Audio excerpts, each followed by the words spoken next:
aïeux.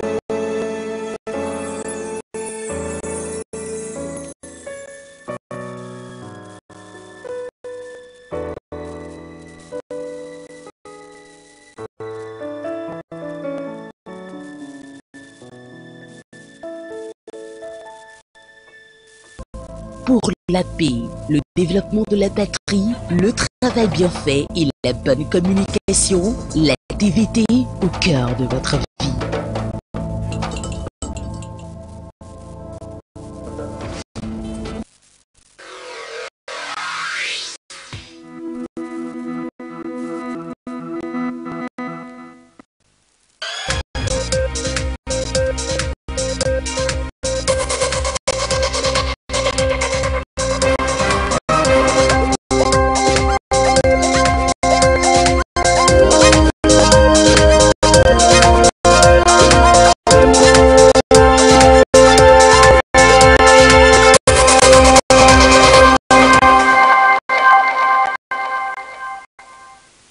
Merci de votre attention dans l'actualité ce soir. La signature ce mardi d'un accord de coopération entre la Chine et le Togo, un don de 8,5 milliards de francs CFA destiné à financer les projets de développement.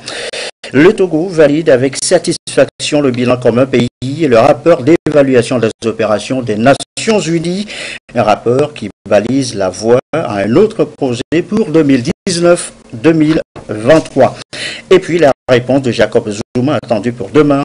L'ordre de démissionner a été clairement notifié au président sud-africain par son parti, l'ANC. Voilà, madame, monsieur le sommaire, bienvenue, bonsoir à tous.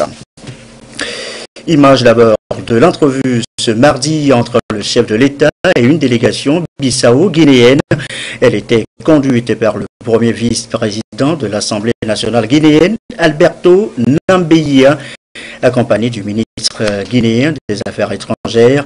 Entretien dans le cadre de la résolution de la crise qui secoue ce pays, la Guinée-Bissau, récemment frappée, vous le savez, par une sanction de la CEDEAO. Le ministre togolais Robert Doucet des Affaires étrangères assistait à l'audience imaginée Osbert Johnson. La suite est ce communiqué du gouvernement suite à la publication du rapport préliminaire du REJAD et du RAIDES. Dans sa parution numéro 2013 du mardi 13 février 2008, le quotidien togolais privé Liberté a publié à la une un titre relatif à la répression des manifestations politiques survenues depuis le 19 août 2017 dans notre pays en ces termes. Nous citons: plus de 100 morts, des corps enterrés dans des fosses communes, rappeurs explosifs du REJAD et du RAIDES. Les deux ODDH relèvent des crimes de torture, des crimes de génocide. Fin de citation. Les réseaux sociaux ont, quant à eux, repris l'intégralité du rapport visé par ce journal. Généralement, lorsqu'un rapport de cette nature est établi sur la situation des droits de l'homme d'un pays, il est d'usage que le dit rapport soit d'abord communiqué au gouvernement. Tel n'a pas été le cas en l'espèce, le gouvernement togolais n'ayant été officiellement à aucun moment saisi de ce rapport. C'est donc avec stupéfaction et indignation que le gouvernement a eu connaissance de la publication d'un tel rapport dit préliminaire, dont la finalité serait, selon ses auteurs, nous citons, de mieux informer sur les actes de violence dont ils ont été les témoins oculaires de la part des forces de défense et de sécurité à l'encontre de citoyens aux mains nues. Fin de citation. Par ailleurs, le rapport fait état, nous citons, du lourd bilan provisoire de cette répression qui s'établit à plus de 100 morts, généralement par balle ou par exécution extrajudiciaire, parmi lesquels on compte des enfants, des milliers de blessés par balle ou victimes de sauvages ou victimes de sauvages passages à tabac, des milliers d'arrestations, des milliers de déplacés et d'exilés. Fin de citation. Les signataires du dit rapport sont le regroupement des jeunes africains pour la démocratie et le développement REJAD et le réseau africain pour les initiatives de droits de l'homme et de solidarité. Le gouvernement tient à souligner que tous les efforts déployés pour joindre ces derniers en vue de confronter leurs sources d'information ont été vains, leur contact téléphonique s'étant révélé inopérant. Le gouvernement entend exprimer sa vive réprobation et sa désapprobation face aux allégations contenues dans ce rapport insultant, tendancieux et manipulateur et voudrait situer l'opinion nationale et internationale sur le sujet. Le gouvernement n'a jamais manqué de démontrer sa bonne foi et sa volonté de transparence en faisant régulièrement le point sur les manifestations organisées par les partis politiques, lesquelles manifestations sont encadrées depuis novembre 2017 par un observatoire mis en place par le gouvernement et associant les organisations de défense des droits de l'homme, la Commission nationale des droits de l'homme, CNDH, les forces de sécurité et les organisateurs des manifestations. Depuis le 19 août 2017, le bilan des morts résultant des manifestations telles qu'issues du monitoring de la plupart des organisations de défense des droits de l'homme, ODDH, fait état diversement de 9 morts, WANEP, 10, plus de 2 morts fait état diversement de 9 morts, WANEP, 10, plus de 2 morts, Amnesty International, 14 morts, CACIT et 20 morts pour les organisateurs. En réalité, ce bilan est de 7 morts par balle et 7 morts pour diverses causes, dont 2 militaires égorgés. Il en résulte que les chiffres avancés dans le rapport du REJAD et du RAIDESH n'ont aucune commune mesure avec la réalité.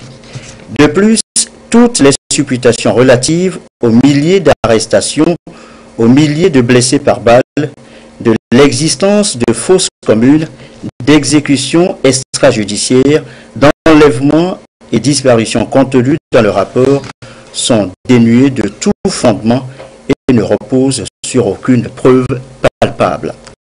C'est pourquoi le gouvernement ne saurait admettre que des allégations de nature à troubler la paix et la cohésion sociale viennent une fois de plus remettre en cause les efforts qui sont inlassablement entrepris pour renforcer les acquis en matière de droits de l'homme dans notre pays et créer les conditions optimales d'un meilleur vivre ensemble. Le gouvernement s'indigne, rejette fondamentalement ces allégations et déplore par conséquent les affirmations tendancieuses et irresponsables des 2 organisations auteurs du dit rapport et appelle toutes les organisations de défense des droits de l'homme à plus d'objectivité et à de professionnalisme dans l'accomplissement de leur mission.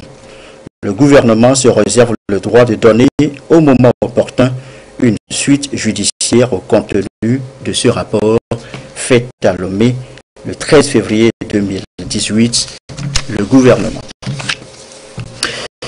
Direction maintenant à Dakar, la capitale sénégalaise abrite un forum sur les enjeux et la libre circulation des personnes et des biens. Une rencontre de la CEDEAO ouverte par le président Macky Sall.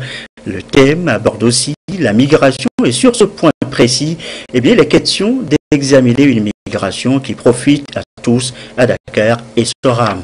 Théo.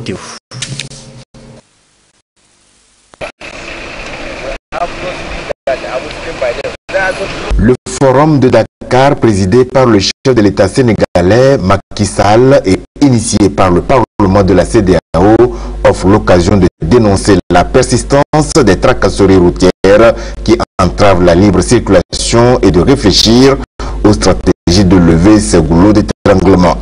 Les parlementaires de la CEDEAO se sentent donc interpellés de par leur rôle de contrôle parlementaire, autant sur cette question que sur celle de la migration. Une migration dont les motivations ont trait à la gouvernance économique, au chômage, au sous-emploi et à l'absence de politiques adéquates en faveur des jeunes. Un véritable problème de développement qui interpelle la conscience collective. La question de la migration qui est au cœur de ce forum est un sujet essentiel si l'on veut construire le développement économique, le développement socio-économique. Donc cet avenir, il faut le construire avec les politiques publiques, avec les secteurs privés, bien sûr, avec également les services qui doivent coopérer pour construire des politiques communes pour assurer la sécurité de notre région. Il faut tout faire pour que les jeunes, au niveau de notre espace, puissent immigrer, mais de façon légale. Parce que clandestinement, on connaît les conséquences. Quand on regarde ce qui se passe en Libye, ce qui se passe au niveau de la Méditerranée, nos frères ou bien nos concitoyens qui sont à Lomé, qui sont au Togo de façon générale, en venant des autres pays, témoignent de cette libre circulation qu'ils ont. Mais maintenant, il faut pouvoir le partager avec d'autres communautés. Dans certains pays, il y a des difficultés. Mais là où l'expérience a réussi, comme au Togo, il faut pouvoir expérimenter cela, échanger avec les autres pour que cela puisse servir. Vous avez constaté que le chef de l'État en personne s'est déplacé au niveau des frontières pour pouvoir constater les entraves à la libre circulation des biens. Aujourd'hui, son Excellence Faure préside la communauté économique des États de l'Afrique de l'Ouest. Il mettra certainement cette expérience au service de la communauté avec ses pairs pour partager l'expérience togolaise. Nous, en tant que parlementaires, nous avons aussi cette obligation. Il ressort des différentes allocutions que la migration est un phénomène historique qu'on ne peut combattre. Bien gérée, elle est un facteur de développement. Le président du Parlement de la CEDEAO, Moustapha Cissé Lo, a, après avoir décliné les ambitions de ce forum, souhaité que la gestion de la migration soit au cœur de la coopération entre l'Afrique et l'Europe. En guise d'orientation, le président sénégalais Macky Sall a quant à lui appelé à démanteler les réseaux de passeurs et à s'attaquer aux causes de l'immigration. Il appelle également à la conciliation entre le droit de circuler librement et les impératifs de contrôle sécuritaire. Je vous l'annonçais en titre tout à l'heure, les activités opérationnelles du système des Nations Unies au Togo. Un rapport a été présenté ce mardi. Ça concerne la période 2014-2018. Il note la contribution des Nations Unies au développement du Togo satisfaisante. C'est l'appréciation après validation. Il balise ce rapport par ailleurs la voie à un autre cycle de 2019-2023. Les précisions de Antoinette Omarvavor.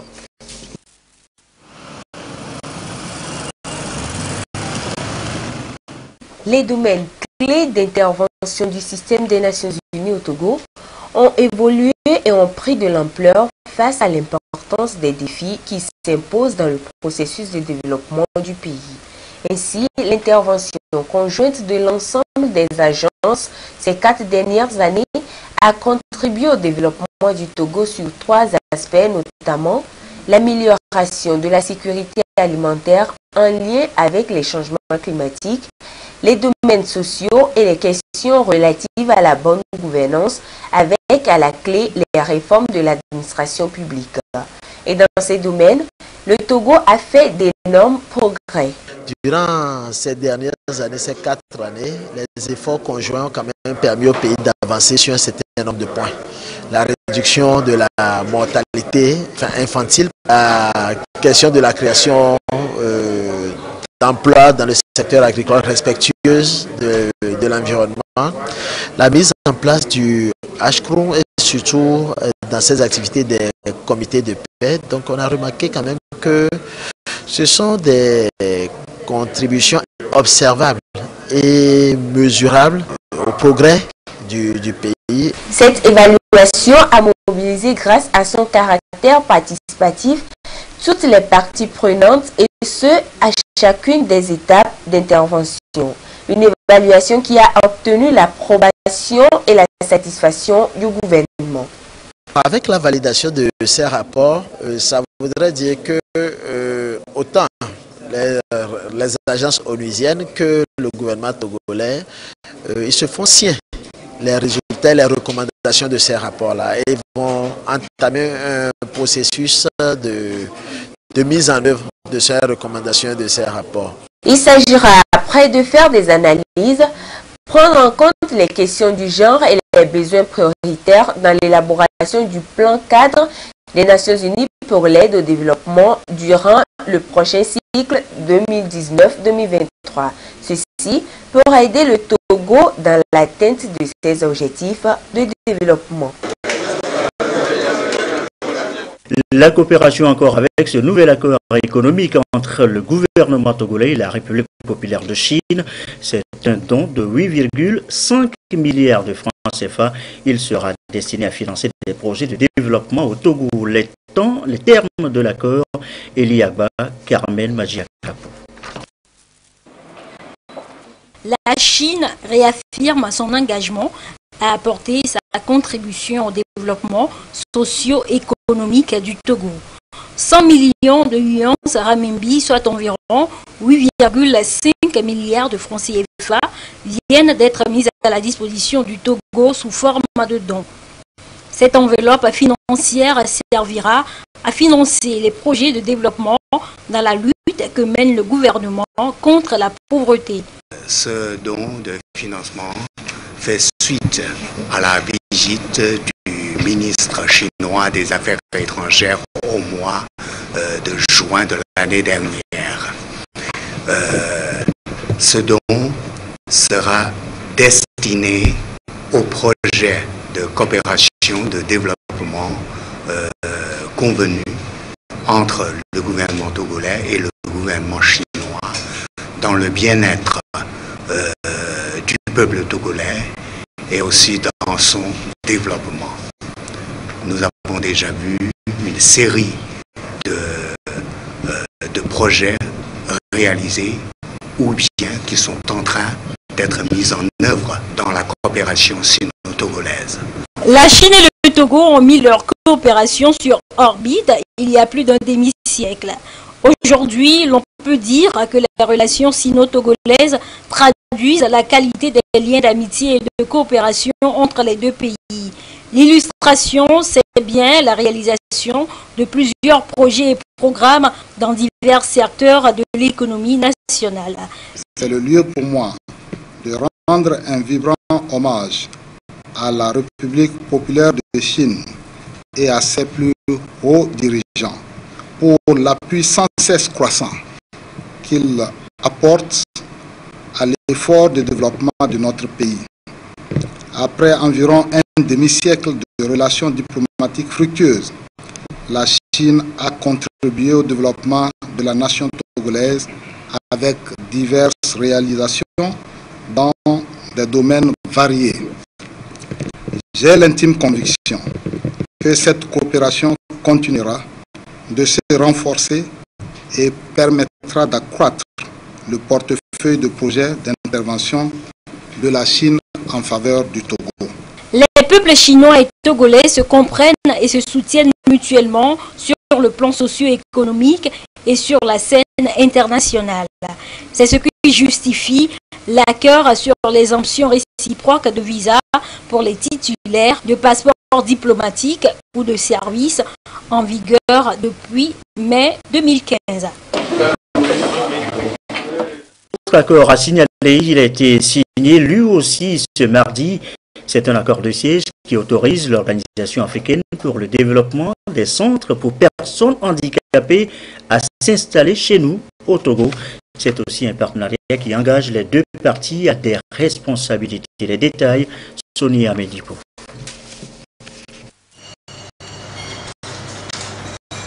L'Organisation africaine pour le développement des centres pour personnes handicapées, l'OADCPH, à travers cette signature d'accord de siège, s'engage aux côtés des autorités togolaises.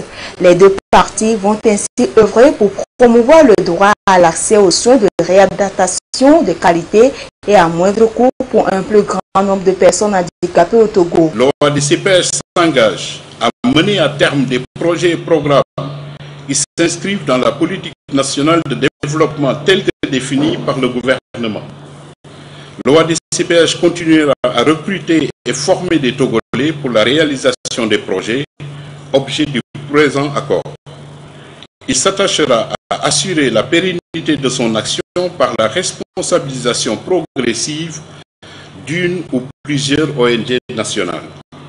L'OADCPH assurera d'une manière plus aisée, plus rapide et moins contraignante sur plusieurs plans la distribution des produits orthopédiques et de réadaptation. Par cet accord de partenariat, le gouvernement accorde à l'Organisation africaine pour le développement des centres pour personnes handicapées des facilités administratives ainsi que des franchises fiscales et douanières nécessaires à l'exécution de ces programmes et projets sur le territoire togolais. Face aux défis liés à la santé des personnes handicapées qui figurent parmi ces objectifs prioritaires, le gouvernement togolais a-t-il choisi d'une manière volontariste d'associer à sa politique de développement les ONG dont la dimension humanitaire et sociale converge vers le mieux-être des personnes défavorisées.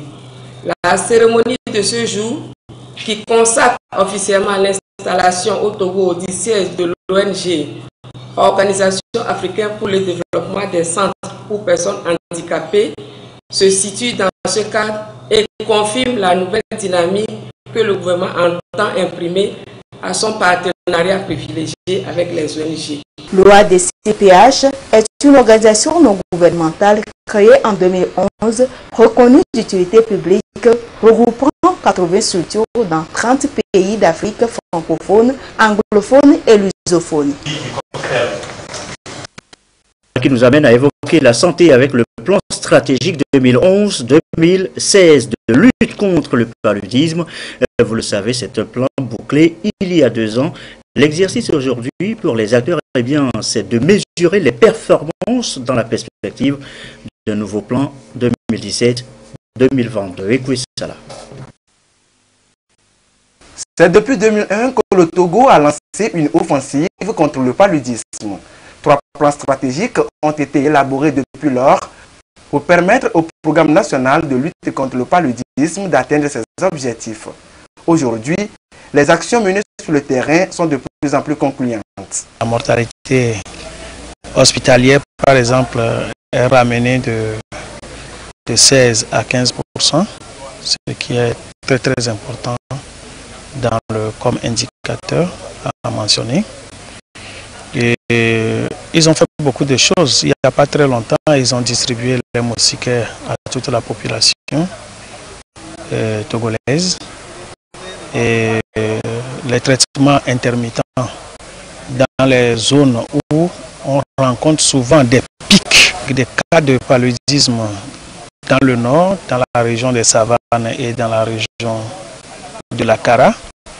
Et ce qui fait que les personnes tombent de moins en moins malades dans ces zones-là liées au paludisme. Durant 5 jours, ces acteurs vont évaluer les performances du plan stratégique 2011-2016 et valider le nouveau plan stratégique national et celui de son suivi et évaluation pour la période de 2017-2022. Ce nouveau plan ambitionne de réduire à 40% le taux de mortalité lié au paludisme.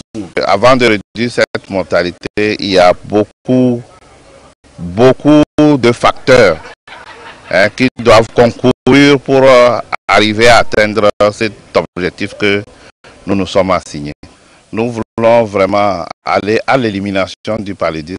Vous savez, l'OMS a recommandé aux pays endémiques d'aller à l'élimination du paludisme et d'ici l'échéance est donnée d'ici 2030. L'OMS a identifié 32 pays dont fait partie le Togo pour cette élimination. Donc si vous prenez ce plan stratégique, nos objectifs sont vraiment des objectifs ambitieux, hein, qui doivent nécessairement nous conduire vers l'élimination du paludisme. Le plan stratégique 2017-2022 cible essentiellement les enfants de moins de 5 ans et les femmes enceintes. Et comme dormir sous une moustiquaire imprégnée reste la meilleure formule pour lutter efficacement contre le paludisme, une campagne de distribution des moustiquaires imprégnés est prévue par ce plan en 2020. Campagne de vaccination contre la rougeole et la roubéole. Nous parlions hier de son démarrage à Zaou, dans la Veille, Sioux, dans le Dufelgou. Cap ce soir sur la région de la Savane, le récit de Désiré Alroy.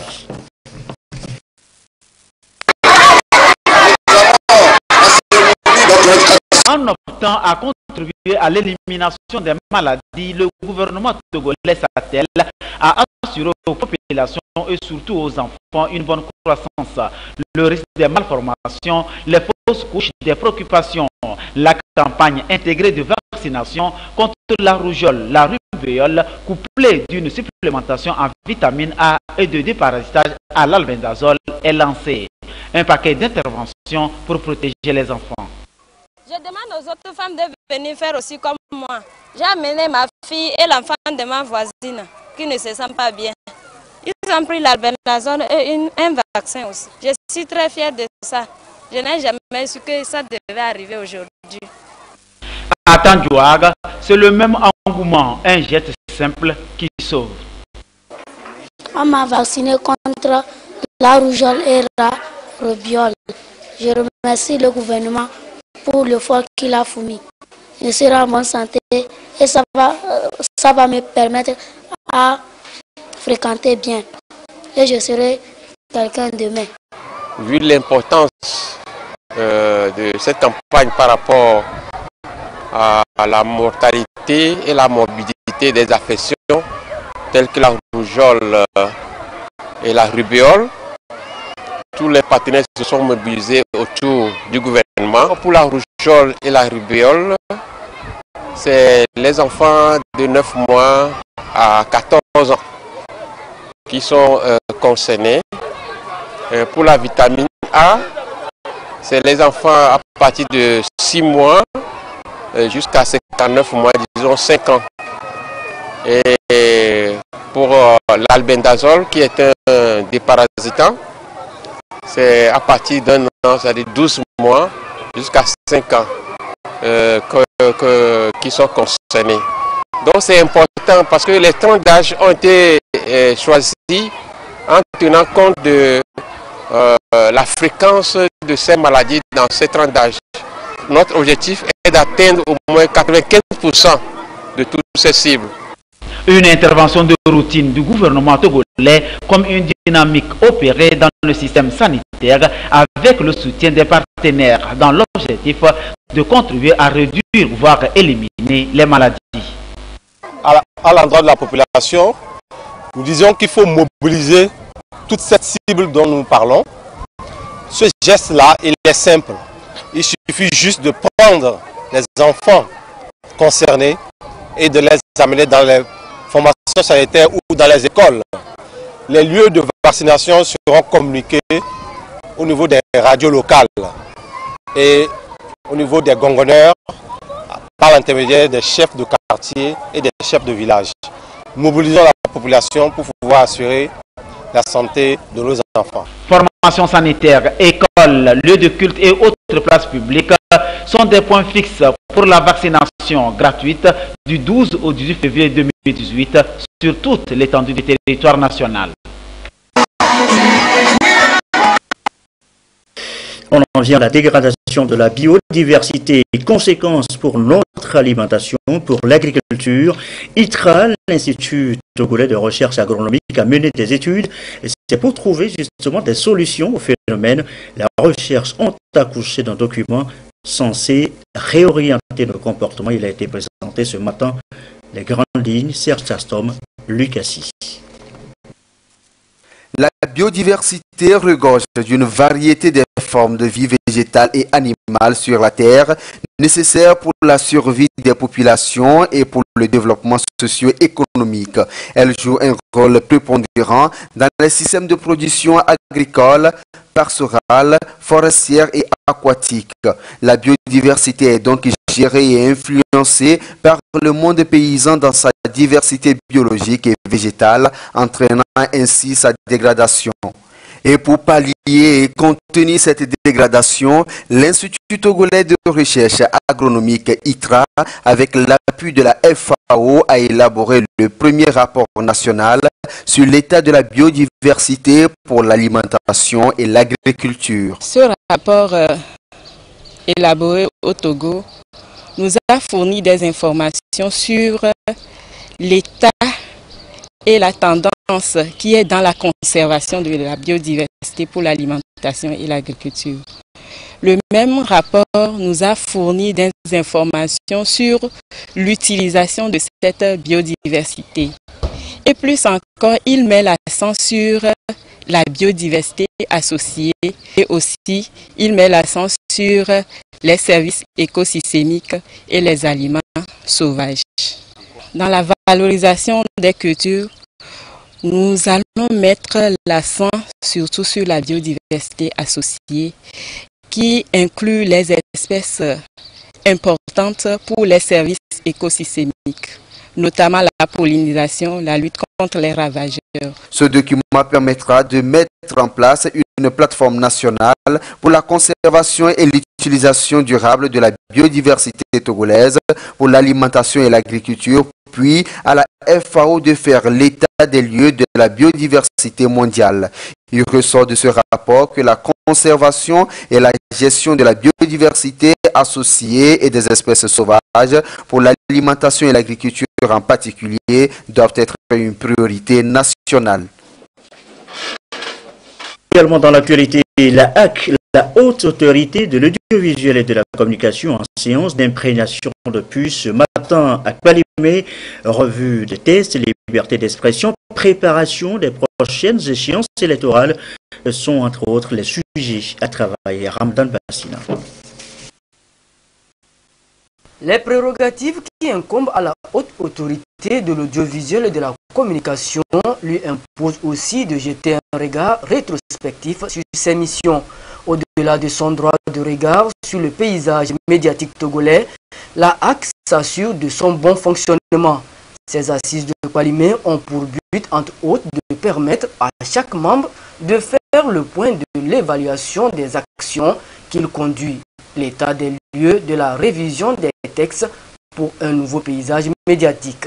Il s'agira entre autres de mettre en exergue les missions de la HAC à travers la loi organique, le code de la presse et les chantiers des cahiers de charges des radios et télévisions privées.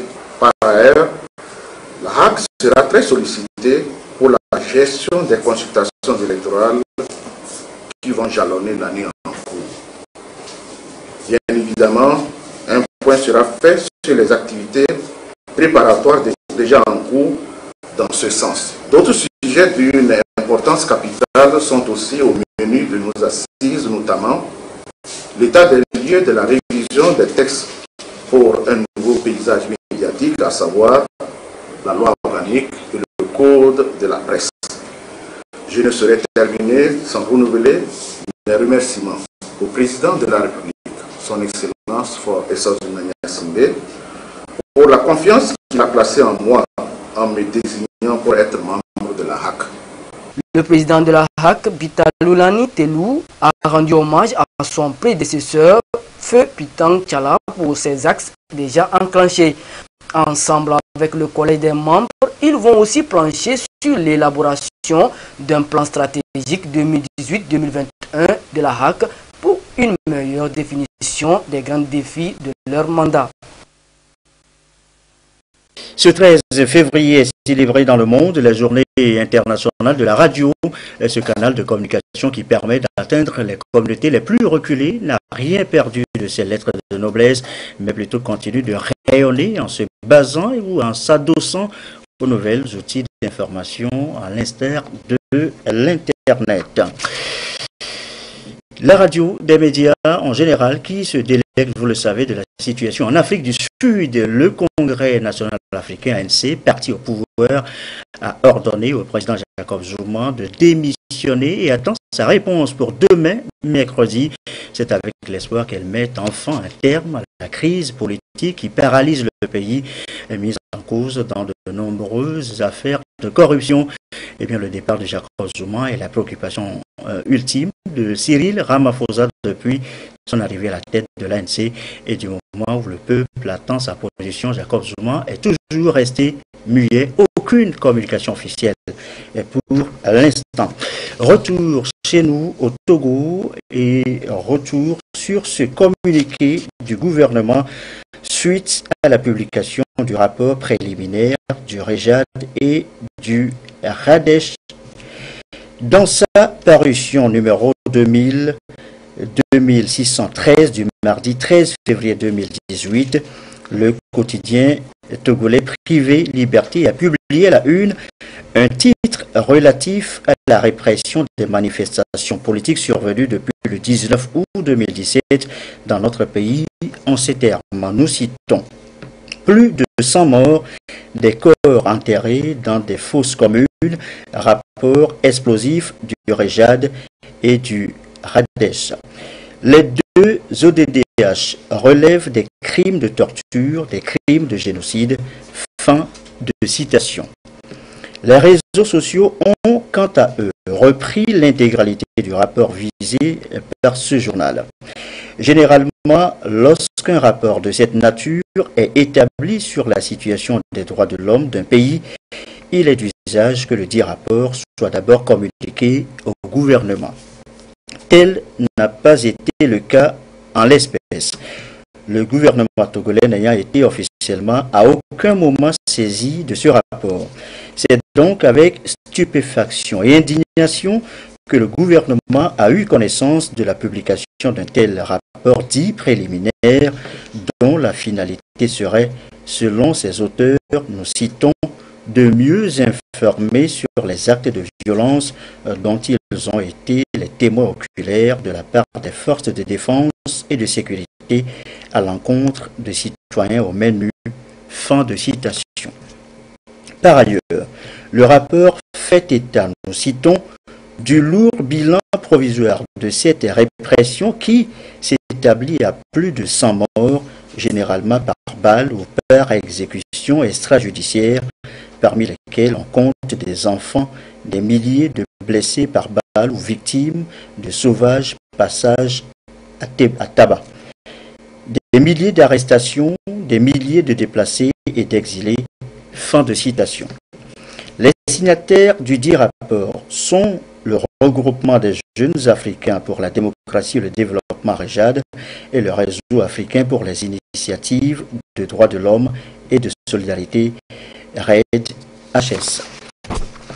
Le gouvernement tient à souligner que tous les efforts déployés pour joindre ces derniers en vue de confronter leurs sources d'information ont été vains, leurs contacts téléphoniques s'étant révélés inopérants.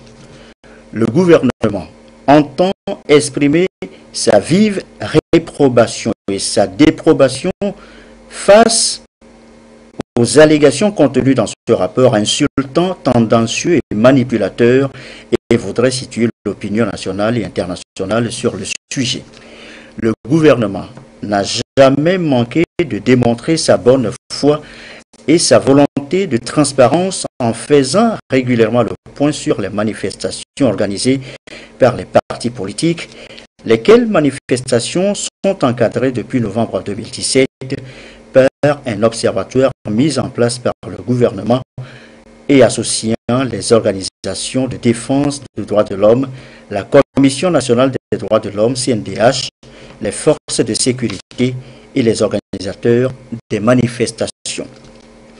Depuis le 19 août 2017, le bilan des morts résultant des manifestations tel qu'issu du monitoring de la plupart des organisations de défense des droits de l'homme, ODDH, fait état diversement de 9 morts, WANEP, 10 Plus de 2 morts, Amnesty International, 14 morts, CACIT, et 20 morts pour les organisateurs.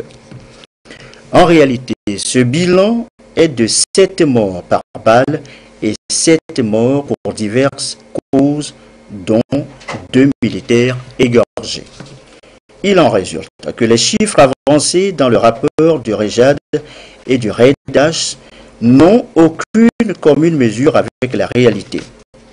De plus, toutes les supputations relatives aux milliers d'arrestations, aux milliers de blessés par balle, de l'existence de fausses communes, d'exécutions extrajudiciaires, d'enlèvements et disparitions contenues dans le rapport sont dénuées de tout fondement et ne reposent sur aucune preuve palpable.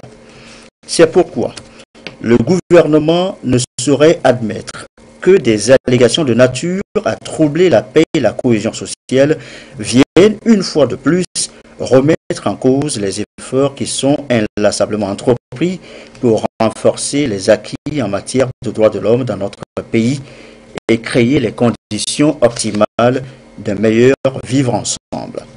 Le gouvernement s'indigne, rejette fondamentalement ces allégations et déplore par conséquent les affirmations tendancieuses et irresponsables des 2 organisations auteurs du dit rapport et appelle toutes les organisations de défense des droits de l'homme à plus d'objectivité et de professionnalisme dans l'accomplissement de leur mission.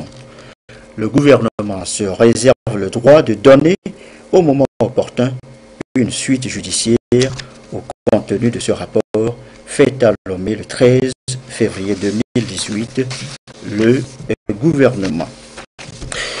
Quelques autres communiqués pour poursuivre cette édition, communiqué du ministre de l'Enseignement supérieur et de la Recherche. Le gouvernement de la République populaire de Chine met à la disposition du gouvernement togolais des bourses d'études, de master et de doctorat dans les universités chinoises pour le compte de l'année académique 2018-2019. Les conditions d'éligibilité sont être étudiant togolais titulaire d'une licence obtenue en 6 semestres ou d'un master obtenu en 4 semestres. Être âgé de 25 ans au maximum pour le parcours master et de 30 ans pour le parcours doctorat. Les candidats qui se sont perfectionnés en chinois à l'Institut Confucius de l'Université de Lomé ou qui ont suivi un cours en chinois seront prioritaires. Le dossier de candidature doit comporter les pièces suivantes. Une demande motivée adressée à Monsieur le ministre de l'Enseignement supérieur et de la Recherche, une copie simple du certificat de nationalité togolaise, une copie simple de l'acte de naissance, une copie simple de l'attestation ou du diplôme et du relevé de notes, une copie simple du passeport en cours de validité ou de la carte nationale d'identité, une preuve de la maîtrise de la langue anglaise ou chinoise s'il y en a. Les dossiers de candidature sont déposés à la direction des bourses et stages au plus tard le 19 février 2018, délai de rigueur. Seuls les candidats sélectionnés seront contactés. Autre communiqué, depuis quelques jours, nous assistons à un foisonnement de communiqués émanant d'individus et d'associations estudiantines rivalisant d'originalité et impliquant parfois des autorités universitaires, parfois le ministre de l'Enseignement supérieur et de la Recherche, annonçant pour certains une prétendue suppression de la première tranche des allocations de secours et bourses de l'année académique en cours, pour d'autres une augmentation des allocations de secours et bourses et un début de paiement de ces dernières dans les banques. Le ministre de l'Enseignement supérieur et de la Recherche tient à informer la communauté estudiantine que toutes ces informations ne sont que de pures allégations mensongères destinées à perturber le bon déroulement des activités pédagogiques dans les universités publiques du Togo.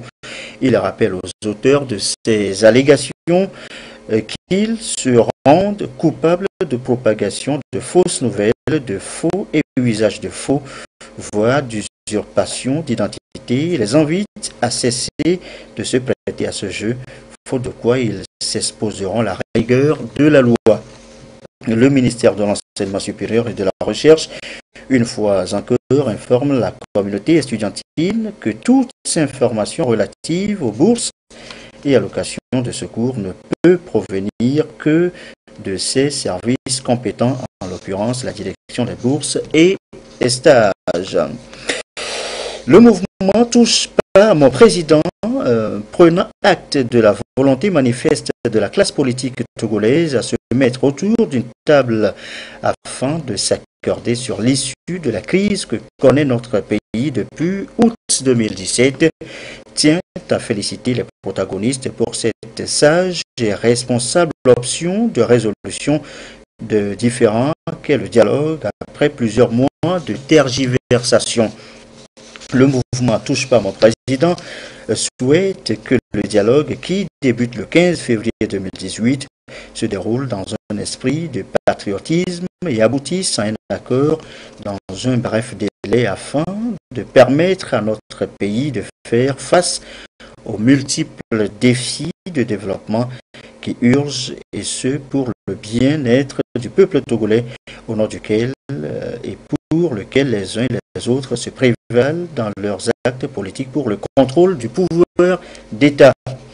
Convaincus que les protagonistes parviendront à un compromis dans un meilleur délai pour le dénouement définitif de la crise politique togolaise, le mouvement Touche pas à mon président invite donc le peuple togolais à se tenir prêt pour accompagner les conclusions du dialogue afin de permettre aux institutions républicaines chargées de leur mise en œuvre de pouvoir s'exécuter démocratiquement.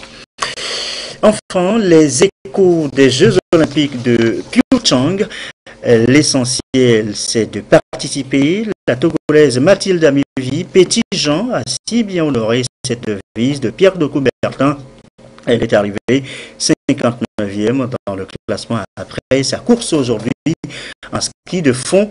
Elle a tout de même fait flotter le drapeau togolais à ces Jeux olympiques, même si le souhait était de l'avoir ici, ce drapeau. Merci à vous qui nous suivez ce soir encore et comme d'habitude, toujours fidèlement, très belle soirée à vous.